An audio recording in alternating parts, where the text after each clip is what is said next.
Nouvelle disposition du Code de travail. Contenu Doc 1, les types des contrats. Doc 2, discipline. Doc 3, organisation du temps de travail. Doc 4, les institutions représentatives du personnel. Doc 5, la négociation. Doc 1. Contrat de travail, intérim. Et prestations de services. Le contrat de travail dans le Code. Le contrat de travail à durée déterminée, CDD. 1-définition, cas de recours et durée. 2-forme. 3-période d'essai. 4-rupture de contrat. 5-indemnité. 6-rédaction du contrat. Le contrat de travail dans le Code CDD, définition, cas de recours et durée, articles 16 et 17. Définition, un contrat d'exception, qui est conclu pour une durée déterminée ou pour accomplir un travail déterminé, dans des situations où la relation du travail ne peut avoir une durée indéterminée. Le contrat de travail dans le Code. CDD, cas de recours et durée, articles 16 et 17. Le CDD, forme du contrat, articles 15 à 19. Le contrat à durée déterminée ne peut être qu'écrit. Le contrat écrit doit être rédigé en 2 exemplaires. Porter les signatures légalisées des 2 parties. Un exemplaire doit être remis au salarié. Le CDD, la période d'essai, articles 13 à 14. 1 jour/semaine de travail avec un maximum de 2 semaines pour les contrats dont la durée est inférieure à 6 mois. 1 mois pour les contrats dont la durée est supérieure à 6 mois. Le CDD, indemnité de licenciement ou de rupture de contrat. Une indemnité égale au salaire des mois qui restent dans la durée du contrat. Le CDD, rédaction du contrat, principale clause. Titre du contrat. Identité des parties. Motif légal du contrat. Engagement et fonction. Durée. Période d'essai. Horaire de travail. Lieu de travail. Rémunération et avantages divers. Modèle de contrat de travail à durée déterminée pour accroissement temporaire de l'activité. Entre d'une part, la société, représentée par, et d'autre part, monsieur. Titulaire de l'assin numéro. Résident à groupe de symboles. 1. Monsieur, groupe de symboles, est recruté en qualité de, pour une durée déterminée en vue de faire face à un accroissement temporaire de l'activité de la société. 2. Le présent contrat de travail à durée déterminée prend effet à compter du et arrive à échéance à la fin de l'accroissement temporaire de l'activité de la société et dont la durée est estimée à 6 mois au maximum mais qui peut être aussi inférieure à cette durée. 3. Le présent contrat de travail à durée déterminée est soumis à une période d'essai de 2 semaines, pendant laquelle chacune des 2 parties peut rompre le contrat volontairement sans préavis ni indemnité. 4. Le présent contrat de travail à durée déterminée peut être rompu par chacune des 2 parties sans préavis ni indemnité en cas de faute grave de l'autre partie ou en cas de force majeure. 5. Monsieur, groupe de symboles, percevra un salaire mensuel brut de groupe de symboles qui sera soumis à toutes les retenues et déductions légales et réglementaires en vigueur. 6. Il s'engage à se conformer strictement aux règlements de la société et aux instructions de la direction et de la hiérarchie. 7. Il bénéficiera avant l'expiration du présent contrat de travail à durée déterminée de la totalité de son congé payé calculé sur la base d'1 jour et demi par mois de travail effectif Casablanca, le signature légalisée du salarié du représentant de la société. Le contrat de travail dans le Code. Le contrat de travail à durée indéterminée, CDI. 1. Définition. 2. Forme. 3. Période d'essai. 4. Rupture de contrat. 5. Indemnité. 6. Le préavis. 7. Rédaction du contrat. Le CDI, forme du contrat, articles 15 à 19. Le contrat à durée indéterminée peut être verbal ou écrit. Le contrat écrit doit être rédigé en 2 exemplaires. Porter les signatures légalisées des 2 parties. Un exemplaire doit être remis au salarié. Continuité des effets du contrat du travail. Article 19. En cas de changement dans la situation juridique de l'entreprise, notamment par succession, vente, association ou privatisation, Les contrats de travail en cours au jour du changement continuent à produire leurs effets entre les salariés et le nouvel employeur, qui succède à l'ancien dans les obligations dues aux salariés et particulièrement les salaires, les indemnités de licenciement et les congés payés. Continuité des effets du contrat du travail. Article 19. Garantie de tous les avantages acquis nés du contrat du travail aux salariés sous CDI en cas de mutation à l'intérieur de l'établissement, de l'entreprise ou du groupe, quel que soit le service, le poste ou la mission qui lui sont confiés. Le CDI, la période d'essai. Articles 13 à 14. 15 jours pour les ouvriers. 45 jours pour les employés. 3 mois pour les cadres et assimilés. Possibilité de renouvellement une seule fois. Possibilité de prévoir des périodes d'essai moins longues, dans le contrat de travail, la convention collective ou le règlement intérieur. Le CDI, rupture du contrat de travail. Le contrat à durée indéterminée, CDI, peut être résilié par la volonté des parties. 1. Par le salarié, c'est la démission. 2 conditions. Observer le délai de préavis. Démission écrite avec signature légalisée du démissionnaire. 2. Par l'employeur, c'est le licenciement. Il ne peut être prononcé sans motif acceptable sauf si la raison est liée à la conduite du salarié, ou dictée par les nécessités de fonctionnement de l'entreprise. 3. Autre cas de rupture de contrat. La rupture du contrat de travail. Licenciement pour raisons technologiques, structurelles ou économiques, articles 66 à 71, instruction de la demande. Le délégué provincial du travail doit effectuer son enquête et adresser le dossier dans un délai maximum d'1 mois à compter de son dépôt aux membres d'une commission provinciale présidée par le gouverneur. La décision du gouverneur doit intervenir dans un délai maximum de 2 mois à compter du jour du dépôt de la demande, être motivée, être basée sur les conclusions et les propositions de la commission. Indemnité de licenciement, articles 52 et 53. Doublement des indemnités actuelles de licenciement. Salariés bénéficiaires, ceux liés par un contrat à durée indéterminée, ayant effectué 6 mois de travail dans l'entreprise. Montant, par année ou fraction d'année de travail effectif. 96 heures de salaire pour les 5 premières années de travail. 144 heures de salaire pour la 6e à la 10e année de travail. 192 heures de salaire pour la 11e à la 15e année de travail. 240 heures de salaire pour la 16e année de travail et plus.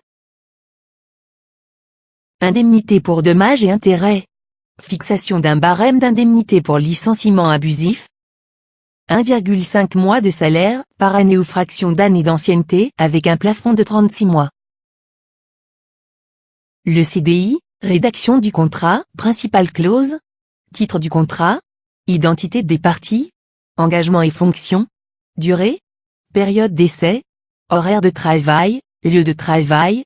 Rémunération. Avantages sociaux. Congés payés. Exclusivité non concurrence-confidentialité, secret. Professionnel. Extinction et préavis.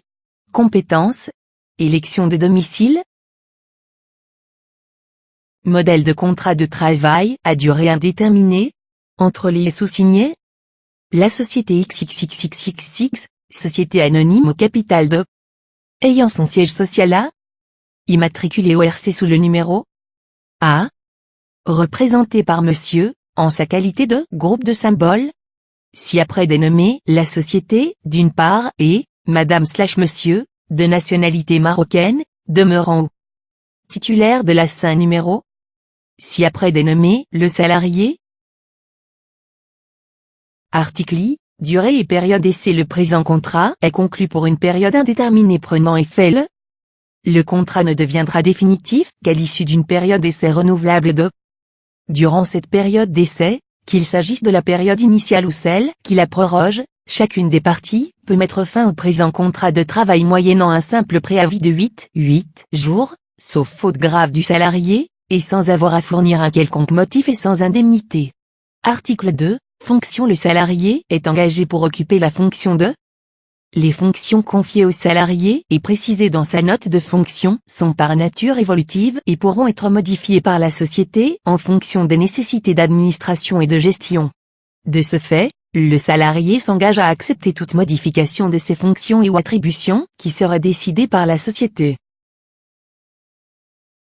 Article 3. Lieu de travail. Le salarié exercera ses fonctions à. Article 4. Mobilité géographique. La société pourra décider pour ses besoins de réorganisation et de sa gestion des ressources humaines, de muter le salarié, à titre temporaire ou définitif, dans un autre lieu de travail. La société accordera un préavis de mutation, qui sera fixé avec le salarié en fonction des besoins de la société. Article V. Détachement. La société peut décider de détacher le salarié à une de ses filiales, et ce, sans perte d'avantages acquis à son contrat. Article 6. Lieu de travail. Le salarié exercera ses fonctions à. Article 6. Rémunération et avantages. En contrepartie de son travail, le salarié percevra une rémunération mensuelle brute de MAD, 1000 MAD. Sur ce salaire seront opérées les déductions fiscales et sociales selon la législation marocaine en vigueur et les usages de la société. Le salarié bénéficiera des avantages sociaux en vigueur dans la société, CNSS, CIMR, assurance maladie. Article 11, congé paye. Le salarié bénéficiera, après 6 mois de service, d'un congé annuel, calculé conformément à la législation en vigueur. Article 12. Exclusivité. Le salarié s'engage à réserver, tout au long de sa présence au sein de l'entreprise, l'exclusivité de son activité professionnelle au profit de la société. Article 13. Non-concurrence. Le salarié s'engage expressément et irrévocablement, en cas de rupture du contrat, pour quelque motif que ce soit, à ne pas entrer au service d'une société concurrente. Il ne pourra donc fournir ses services, même bénévolement, à aucune autre société concurrente directe ou indirecte pour une durée de 18 mois à compter du jour de départ effectif du salarié et de la société. L'inobservation de cette clause entraînera pour la société le droit à dommages-intérêts. Article 15. Extinction et préavis. Le présent contrat pourra être résilié à tout moment par la société en cas de faute grave, et ce, sans indemnité ni préavis, conformément aux dispositions de l'article 39 du Code de travail. Le contrat pourra aussi s'éteindre par la volonté commune des parties à tout moment avec ou sans observation d'un délai de préavis. En cas de résiliation unilatérale du contrat de travail, sauf cas de rupture grave, par l'une ou l'autre partie, un préavis d'une durée conforme à la réglementation en vigueur doit être respecté. Article 16. Litige et compétences. En cas de litige survenant à l'occasion de l'interprétation ou de l'exécution du présent contrat, compétence est donnée au tribunal de première instance de la loi marocaine étant compétente. Le présent contrat est établi en 2 exemplaires, dont l'un devra être retourné signé à la société dans les plus brefs délais. Article 17. Élection de domicile. Les parties élisent domicile en leurs adresses susvisées. Établi, en double exemplaire signé et légalisé par le salarié et la société. Signature des parties, le salarié et la société représentée par Madame/Monsieur. Madame/Monsieur. Document à établir. Lors de la rupture du contrat. Le reçu pour solde de tout compte. Le certificat de travail. Document à établir lors de la rupture du contrat de travail. Le reçu pour solde de tout compte. Articles 73 à 76. Il doit comporter sous peine de nullité. Au barré la somme totale et le détail de la somme versée. Au barré le délai de forclusion de 60 jours écrit en caractère lisible. Au barré le fait qu'il a été établi en 2 exemplaires, dont l'un a été remis au salarié. Au barré la signature du salarié précédée de la mention lue et approuvée. Et au barré le reçu doit être contresigné par l'inspecteur du travail si le salarié est analphabète. Document à établir lors de la rupture du contrat de travail. Le certificat de travail. Article 72. L'employeur doit délivrer dans un délai de 8 jours de l'expiration du contrat de travail un certificat de travail comportant, au barré la date d'entrée, la date de sortie, les postes de travail occupés. Les 2 parties peuvent par accord y ajouter des mentions relatives aux qualifications professionnelles du salarié et aux services rendus. Le CDI, le préavis. Pour toute rupture de contrat, un délai de préavis est respecté. Autre contrat, un intérim, 2 sous-traitances, 3 rédactions des contrats. Intérim et travail temporaire. Article 495 à 506. cas où le recours au travail temporaire et autorise remplacement d'un salarié absent ou dont le contrat de travail est suspendu, la durée de la mission ne peut dépasser la durée de suspension. Accroissement temporaire de l'activité de l'entreprise, durée, 3 mois renouvelable une fois. Exécution de travaux à caractère saisonnier, durée, 6 mois non renouvelable. Accomplissement de travaux reconnus par les usages comme ne pouvant être l'objet d'un CDI en raison de la nature du travail, durée, 6 mois non renouvelable. Intérim et travail temporaire, article 495 à 506, contrat de travail du salarié intérimaire. Obligation d'établir un contrat de travail écrit entre l'entreprise de travail temporaire et le salarié intérimaire, comportant les mentions suivantes: le motif du recours au salarié intérimaire, la durée de la mission, le montant fixé en contrepartie de la mise à disposition du salarié, le montant du salaire et le mode de son paiement, les qualifications du salarié. Intérim et travail temporaire, article 495 à 506. Contrat de travail du salarié intérimaire, suite. La période d'essai. Les caractéristiques du poste à occuper. Le numéro de CNSS de l'aide et du salarié. La possibilité de recrutement de l'intérimaire par l'utilisateur après la fin de la mission. Sous-traitance, article 86 à 91. Obligation du sous-entrepreneur. En tant qu'employeur, veiller au respect des dispositions du Code vis-à-vis de ses salariés. Obligation et responsabilité de l'entreprise principale en cas de sous-entrepreneur non inscrit au RC et n'ayant pas de fonds de commerce, elle doit veiller au respect des dispositions du Code relatives aux conditions de travail et de salaire vis-à-vis des salariés du sous-entrepreneur. 2. En cas de défaillance du sous-entrepreneur, elle doit honorer dans la limite des sommes qu'elle doit, les obligations du sous-entrepreneur vis-à-vis de ses salariés. Merci pour votre attention. Doc 2. Gestion de la discipline.